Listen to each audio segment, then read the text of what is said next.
अस्सलाम वालेकुम फ्रेंड्स। दोस्तों, आज का डिस्कशन मैं थोड़ा सा करना चाहता हूँ साइंटिफिक टाइप, बिकॉज ये भी एक इंपॉर्टेंट डिस्कशन है। मुझे बहुत ज़्यादा इंटरेस्ट आया और ये एक ट्रेंडिंग टॉपिक भी बताया जा रहा है। दोस्तों, ये जो बोर्ड है इस पर कुछ भी नहीं है इन्फॉर्मेशन। एक्चुअली जो भी मैं बोलूँगा वही इन्फॉर्मेशन है दोस्तों, तो ध्यान से सुनिएगा।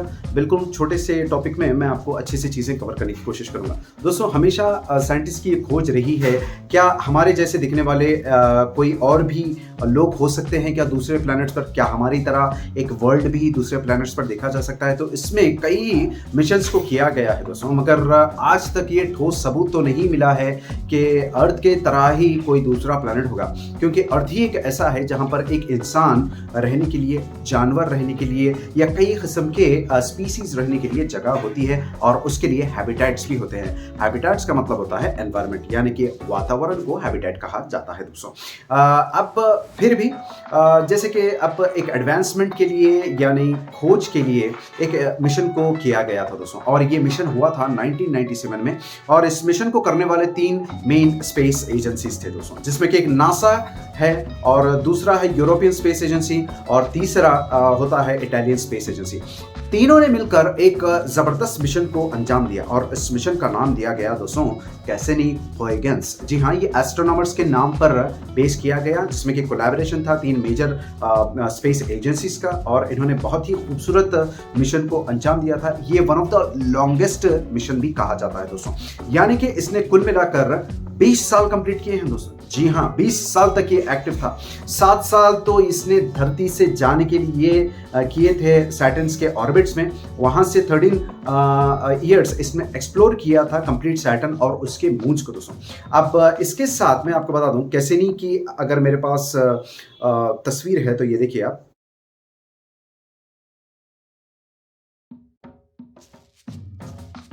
तो आपने तस्वीर में देखा होगा दोस्तों कि एक कितना ब्यूटीफुल डिजाइन है कैसिनी का, एंटेनास वगैरह, और एक रोवर और लैंडर इसमें अरेंज किया गया था।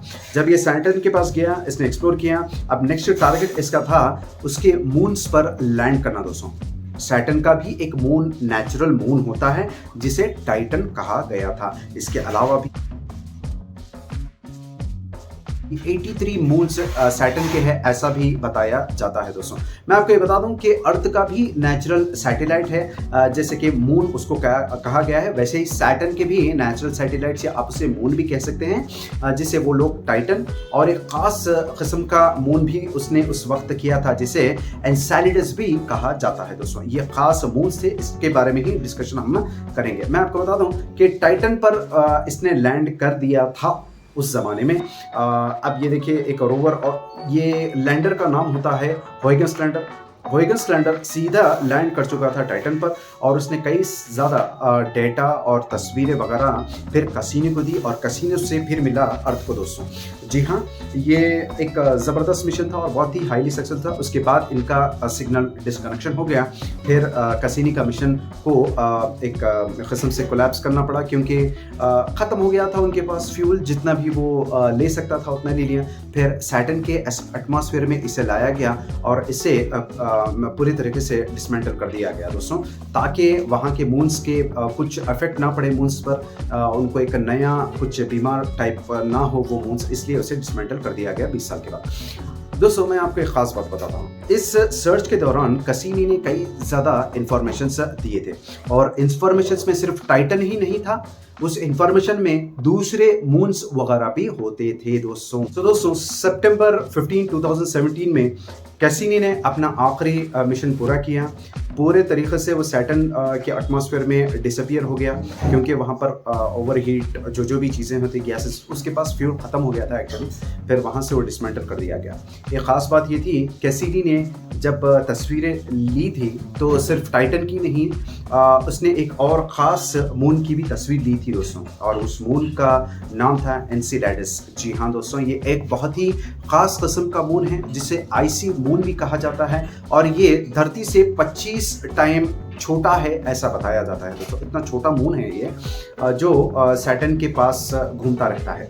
अब सवाल ये उठता है, जब कैसिनी ने अपने स्पेक्ट्रोमीटर से इसकी तस्वीरें ली। अब स्पेक्ट्रोमीटर क्या होता है कि वहाँ के स्टार्स में या मून्स में कोई भी अगर केमिकल कॉम्पोजिशन हो या इंसान इंसानी चीज़ें रहने के लायक हो, तो तमाम की चीज़ों की इंफॉर्मेशन ये स्पेक्ट्रोमीटर आपको देता है।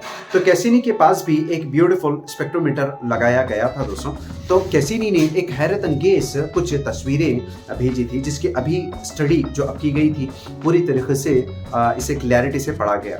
जब ये रिसर्च कर रहे थे तो पता चला कि उन तस्वीरों में एक्चुअली बताया ये गया है कि कैसिनी ने वहाँ के जो, यानी कि अब मैं बात कर रहा हूँ एनसेलेडस, जो स्मॉलेस्ट मून है सैटर्न का, वहाँ पर एक बर्फीले चीज़ों को देखा है, या आप ये कह सकते हैं कि एक बर्फीला मून है। आइसी मून का नाम भी इसे दिया गया है दोस्तों। वहाँ पर बर्फीले फव्वारे उड़ते हैं, जिसे अंग्रेजी में गीजर्स या गाइजर्स भी कहा जाता है।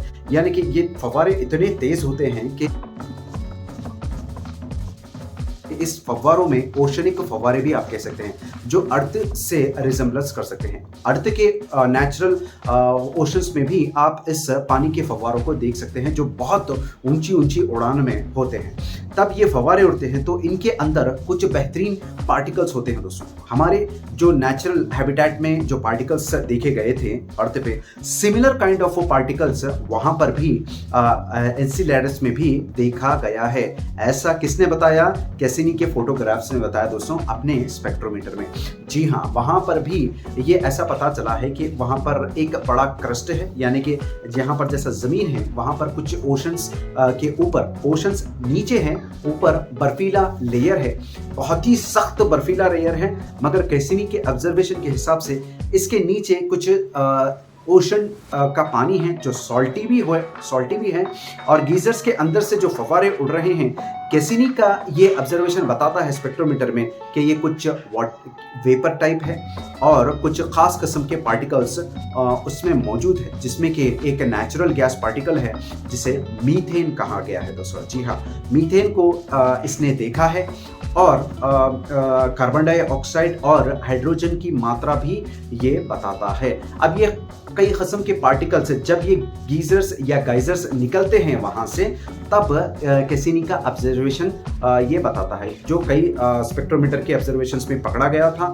जो कैच किया गया था, जो स्टडी अब लेटेस्ट भी स्टडी जो की जा रही है उसमें क्लैरिटी से मालूम हुआ है कि हाँ, ये तमाम चीज़ें जो अर्थ पर रहना चाहिए, वहाँ मून जिसे एनसेलेडस कहा जाता है, जो एक सैटनिक मून है, जो एक आइसी प्लैनेट, जो एक आइसी मून है, वहाँ पर लाइफ के हैबिटेट मौजूद है दोस्तों। अब सवाल ये उठता है, जब इतने सारे चीज़ें मौजूद है तो क्या कोई दूसरी प्रजाति वहाँ पर रह रही है? क्या वहाँ पर एलियंस है? इसका अभी पता नहीं चला है दोस्तों, मगर इतना पता ज़रूर चल गया है कि आपके पास ये नेचुरल चीज़ें वहाँ पर हैं, वहाँ पर एक ज़िंदगी एग्जिस्ट हो सकती है। अब साइंटिस्ट का ये अनुमान है कि वहाँ पर हो ना हो, कोई ना कोई तो ज़रूर होगा। इसी बात का पता लगाने के लिए कई मिशंस को प्रपोजल्स भी दिया गया था नासा के ज़रिए या कई साइंटिस्ट के ज़रिए कि क्यों ना हम इंसेलेडस का अब जायज़ा लें और इंसेलेडस पर लैंडर भेजें। जी हाँ, इसीलिए और भी लैंडर का मिशन भी एक प्रपोजल साइंटिस्ट ने दिया था अपने अपने जो भी कम्युनिटीज़ होते हैं वहाँ पर स्पेशल। मगर ये मिशन का मकसद ये था कि इंसेलेडस, यानी कि एक मून है सैटर्न का, वहाँ पर वो पहले उसके ऑर्बिट में जाए, ऑर्बिट में जाकर उसका पता लगाए, इसके बाद फिर लैंड करने के लिए फिर से एक मिशन बनाया जाए। जैसे कि आप देख ही रहे होंगे, अब मून पर जाने के लिए आर्टेमिस का जैसे मिशन हो रहा है, पहले उन्होंने ऑर्बिट को कैलकुलेट किया आर्टेमिस से, फिर इसके बाद ह्यूमन को भेजने की तैयारी, फिर ह्यूमंस वहाँ पर पहुँचेंगे ऑर्बिट में, फिर लैंड होगा। तो एक बड़ा टाइप है। इसी तरीके का मिशन सैटर्न के मून के लिए भी किया जा सकता है, जिसे ऑर्बिट लैंडर कहा जा रहा है दोस्तों। मगर ये 2038 से पहले नहीं हो सकता, क्योंकि बहुत लंबा मिशन है और बहुत ज़्यादा रुपया इसमें लग सकता है दोस्तों। तो अभी एलियंस का कंफर्मेशन वहाँ पर नहीं है, मगर हाँ, लाइफ का हैबिटेट, लाइफ के जो भी मटेरियल्स जो एक ज़िंदगी दे सकते हैं वो वहाँ पर पाए गए हैं दोस्तों। और इस मून का नाम है एनसेलेडस मून। क्या एलियंस वहाँ पर मौजूद है? ये आने वाला समय ही हमें बता सकता है दोस्तों। हमारी अगर आपको इन्फॉर्मेशन अच्छी लगी तो हमारे चैनल्स को सब्सक्राइब करना मत भूलिए, लाइक करना मत भूलिए। आपकी वजह से ही हम ये चैनल चला पाते हैं दोस्तों। तो आपकी दुआओं में याद रखिए, आपके बस दुआओं की हमें बहुत ज़रूरत पड़ती है दोस्तों। शुक्रिया। अस्सलाम वालेकुम।